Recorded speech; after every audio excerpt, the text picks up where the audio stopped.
Chase offers some of the best credit cards out there that will allow you to earn hundreds of thousands of dollars of cash back. With this cash back, you can redeem the money back to your account for statements, you can get gift cards, or what a lot of people like to do, use it for travel. Hundreds of credit cards out there and dozens of ecosystems that you can take advantage of. Today, I'm going to share with you everything you need to know about the Chase ecosystem to see if it's right for you. This video is going to be broken up into 4 main sections about the key cards you need to know, the Chase Trifecta, the 524 rule for Chase, and the Chase Ultimate Rewards Portal. Jumping right into things, let's talk about the most important Chase credit cards. What you might be wondering is how good and effective are these Chase credit cards? I'd say that as standalone credit cards used by themselves, they're very respectable, but won't get you the most cashback reward. However, where you'll really start to see the benefits is when you use them together and you'll see the cashback start accruing very quickly. When we take a look at the Chase website, we can see that there's dozens of credit cards to choose from, but for the sake of the video, I'm going to focus in on the 4 primary Chase cards, which include the Chase Freedom Unlimited, the Chase Freedom Flex, the Chase Sapphire Preferred, and the Chase Sapphire Reserve. If you are looking for more individual breakdowns of each of these credit cards, be sure to check out my videos on those, and they'll be linked down below in the description. Of these 4 cards listed, 2 of them are the Chase Freedom cards. Each of these will have $0 annual fees. The Chase Freedom Flex has a 5% cash back offer at rotating categories quarterly throughout the year. The Chase Freedom Unlimited will earn you 1.5% flat rate everywhere you go, and both cards will earn you 3% cash back on dining, 3% cash back at drugstores, and 5% cash back through the Chase portal for travel. For what each of these cards aim to do, with the Flex being the quarterly rotating and the Freedom Unlimited being your catch-all card, I would say with no annual fee, they accomplish that very well, and when used together, they will earn you a very respectable amount of cash back. Chase Sapphire cards are your travel credit cards, with the Chase Sapphire Preferred having a $95 annual fee, whereas the Chase Sapphire Reserve carries a $550 annual fee. Each of these credit cards offer some elevated perks on dining and travel, and everyday usage is not the best, but where they really shine is with their elevation of your Chase points for travel redemption. You are committed to the Chase ecosystem and have a ton of cash back and Chase Ultimate Rewards points.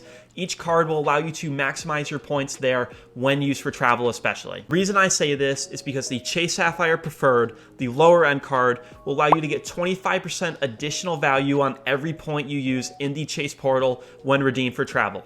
The upper card, the Chase Sapphire Reserve, will allow you to get 50% additional value when redeemed for travel. This is going to bring us into point number 2, which is how the Chase Trifecta works and why it is so incredible. Before we jump into that, if I could have you guys please go hit that like button and subscribe, it means a lot to me, but let's dive into the Trifecta. Now that we've looked at each of the 4 primary Chase cards, we can now see how they work together and why it's such a powerful setup that a lot of people carry. Now there's 4 cards, however the Trifecta consists of 3 cards.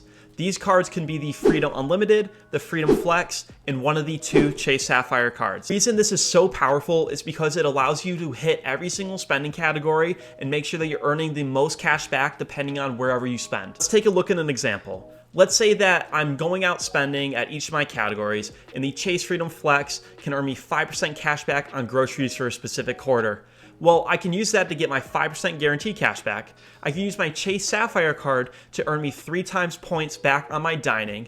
And then I can use my Chase Freedom Unlimited to earn 1.5% cash back everywhere else. When I really start to break things down, I can start to see that I'm earning at least greater than 1% cash back everywhere I go, with some additional cash back with my Freedom Flex and Sapphire cards. I'm someone that knows that I want to travel. I can then pool my Chase Freedom cards and all the points I earned in those, put them towards my Chase Sapphire card, and then redeem those points for the additional 25% or 50% depending on which one you have for travel. Let's say I have 100,000 Chase points, which is valued at around $1,000. Well, if I have the Chase Sapphire Preferred, with this setup, I would then have 125,000 points to use for travel, and if I had the Chase Sapphire Reserve, I would then have 150,000 points for travel. Each of these would be an increase of $250 and $500 respectively. The reason I really love this setup is because I view it as a very affordable and safe one for beginners. If you have the Chase Freedom cards, which will both cost you $0, and the Chase Sapphire Preferred, your 3-card setup will cost you just $95 and will allow you to get a ton of cash back and use it for travel.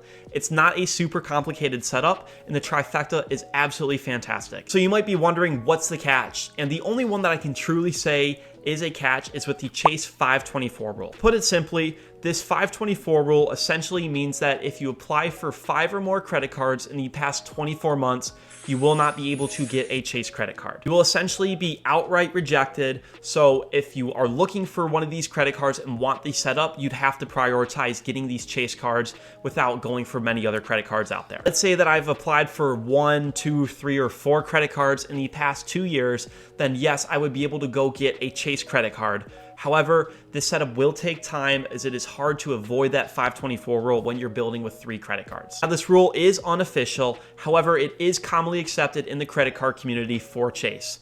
That being said, there are examples where people have been above that 524 rule and go to apply for a Chase card and are accepted. I'm not sure exactly why, but just for safety reasons, I definitely try and follow the 524 rule if you're going to go after getting some Chase credit cards. Setup can take a little bit of time to build, and it will take probably a year to a year and a half, depending on how frequently you would like to apply for credit cards. However, once you do get these cards into your wallet, you're totally safe. The Freedoms will run you nothing, and the Sapphire card, depending on which one you go, will cost you a little bit. Now that we've talked about the best cards, the 524 rule, and the Chase Trifecta, now the most fun thing is the Chase Ultimate Rewards Portal. After you spend tons of money throughout the year on whatever you're spending on, you now have all these Chase points which you can use in their great rewards portal. Looking in the Chase Ultimate Rewards Portal, there's a ton of 1-for-1 point redemptions for gift cards, travel, straight cash back, paying your bill with the Chase points, and so many other options. What everyone really likes to talk about is the travel. Chase has 14 travel partners, with 11 of them being focused on airlines and 3 of them being focused for hotels. When it comes to the travel partners for airlines, some of the more notable ones are JetBlue, Southwest, United, and Emirates Sky Rewards. With hotels, for the 3 of them, you have Marriott Bonvoy, IHG One Rewards, and World of Hyatt. Chase has one of the better rewards portals comparing with likes of Amex and Capital One. No matter what you're looking for, you have so many great options, whether you want to travel, pay off your bill, or just redeem for many gift cards for wherever you'd like to go. That is everything that you need to know about Chase. For the sake of keeping this video within a reasonable time restraint, I did not go into as much detail as I could have for each of the cards and some of the other setups.